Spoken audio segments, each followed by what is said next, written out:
picture. So what does leadership mean to you specifically? It's what it's management people, and it's working hard a little bit more of another. It's great ideas and like I say, working hard, give example to another. You can management and encourage people and find out each one the potential who can help you in different area or different place, wherever this is your what you're leader for, you know, like a team or any partner in a company, or let's say IT team or supervise people. Leaders means it's encourage everybody, so help them to get great result. So it's from this leader. So quickly, can you tell us your position and what your company is? My position is like called president, owner of company. What I do is I import products from different countries, actually more from Latin America, Brazil, Argentina, Peru, Chile, Colombia, Guatemala, Salvador, Costa Rica, Mexico, Spain, Dominican Republic. Some focus in health and beauty, you know, like shampoos, cream, body lotion, and I travel a lot. Also, I create my brand here in USA and Latin America. So my dream is going to sell them our products made in Delaware. So this is what I do right now. Alright, so here's follows up to the next question. What specifically drives you every day to get up to be a passionate leader? Well, in my personal example, or what I do, I wake up a little bit like early, sometimes 4, 5, and read, let's say my devotional, and create my plan for the day, my agenda, review my agenda, and eat my breakfast, and I have to go with my plan in my brain and say, you know, I don't want to spend or lost my time with the people.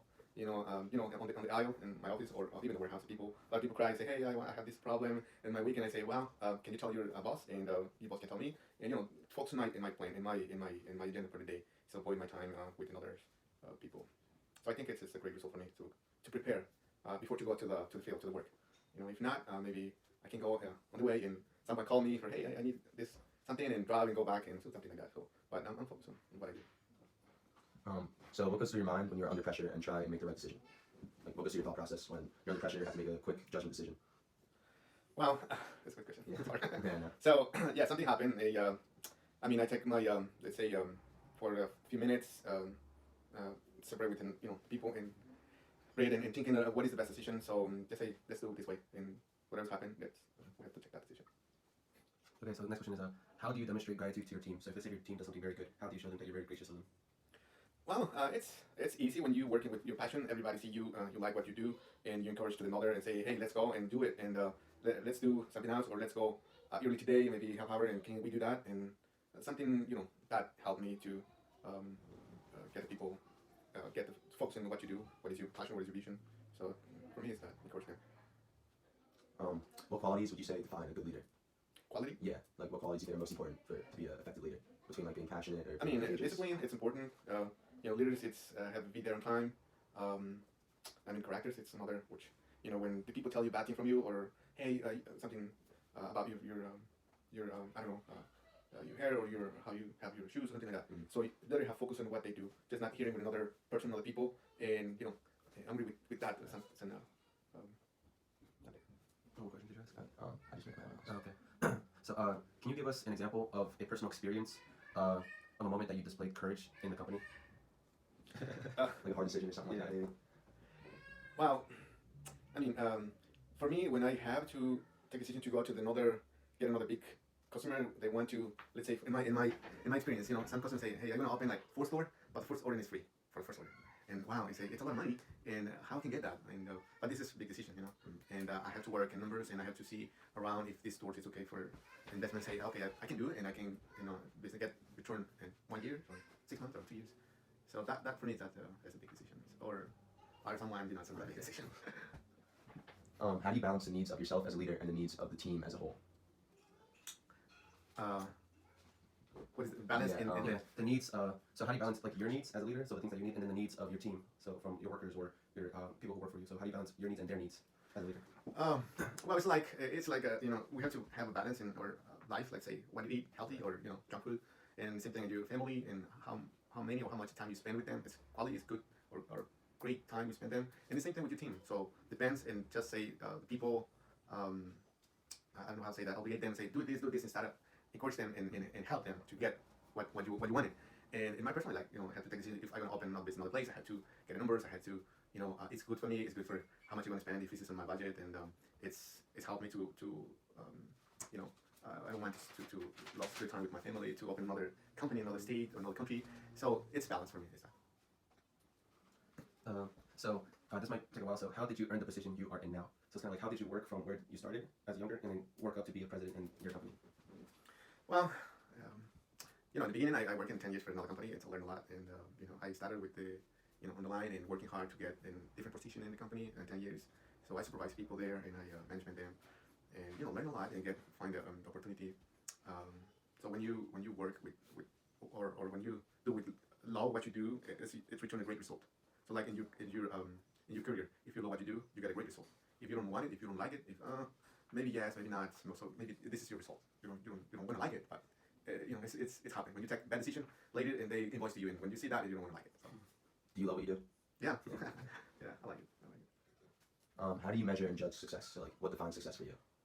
What means success? Just like anything in life, what? So how would you measure success? I mean, it's like you have a good health, good family, so you have money, and then you can travel, you can get a vacation, so you have free time. You can go, visit your family in other state or country. So it's success for me, but it's balance in life. So God is important in my life, so for me, it's important. So can you tell us about a time in your career where you wanted to give up, but instead you stayed persistent? So you kept trying, even though whatever experience you have, it seemed like you wanted to give up as well. So, ¿nos puedes dar un ejemplo en un tiempo en tu vida, de tu carrera, cuando había algo bien dificultoso en tu vida, que querías dejarlo y ya no intentarlo, pero seguiste persiguiendo ese... Okay. Yeah, I think everybody have a good time and bad time in life. But when you started, like, let's say when you start to go to another work or find another job, or when you start your business, I think it's a hard time when you have to work a little bit more with others. And in my experience, yes, let's say when I started my business, I started to sell books, Bibles, in that time like CDs or Christian music, and I ring the doors, let's say $20 per day, and just only sell anything, so nothing during the day, and say, I think this is not good for me. I have to go back to work and find another job, and start to, let's say, like for 3 days, visit the stores and do my presentation for my products to the store, and the money of the store say, no, I don't want it. This product is not sell here, and end my day and they say, wow, I don't sell any dollar during the day. So I spend my gas, I spend my day, spend tolls and my foods and everything. So this is hard. Like for a week, if you sell something, so if you sell, let's say you sell something, and like you start 1 day, 2 days, 3 days, or 1 week, $0 per week. It's it's hard. Yeah, it's difficult. But when you persist and you stay in your dream, so you will get it. So this is the results I have right now. So this is my experience. I'm working hard, and some days I say I'm gonna quit. I'm gonna find another job. So I think it's easy for me because it's easy, to say, I'm gonna quit. Mm-hmm. Like when you start practice a sport, let's say football, soccer, or baseball, you have to train a lot. But if you coach and say, do it more, and say, no, when you wake up, I'm tired, I'm gonna quit. So I'm gonna back to swimming. It's easy for me, something like that. So your choice. But if you persist and stay there and working hard, it's get a great result. Are there any situations where it is okay to lie to your coworkers or deceive them? Any what? Any situation where it's okay to lie to one of your coworkers or your subordinates? Lie to them, yeah. It's not a question about honesty. So when my boss had to lie to a coworker, you ever been in that situation where you had to lie to one of so I them? have to lie them or Yeah. Is there any hay circunstancias donde crees que está bien para decir una mentira a tus trabajadores en la organización? For me, I think no. Okay, so if something were to go wrong, whose fault would it be? The leader, the people under the leader, the entire team, and why? But can you tell me in Spanish? Sí, y si algo hubiera ido o algo malo pasado en la compañía, ¿quién sería el culpable? ¿El líder, los people debajo del líder o el entero equipo o todas las personas de parte de la organización entero? I think the first, that's the leader. Yeah, I think for me, because the leaders have to see what they do every day. This one's a long one. Voy a decir. Yeah. I'm gonna say this in Spanish. Okay. So, ¿qué hace tu organización o tus gentes de tu organización bien especial? ¿Y qué son unos de los beneficios que tú personalmente das a tu equipo menos de un cheque cada semana? Y también, ¿y cómo enseñas, o cómo tu compañía enseña gratitud y apreciación a tus trabajadores? Okay. Sí, Dios mío.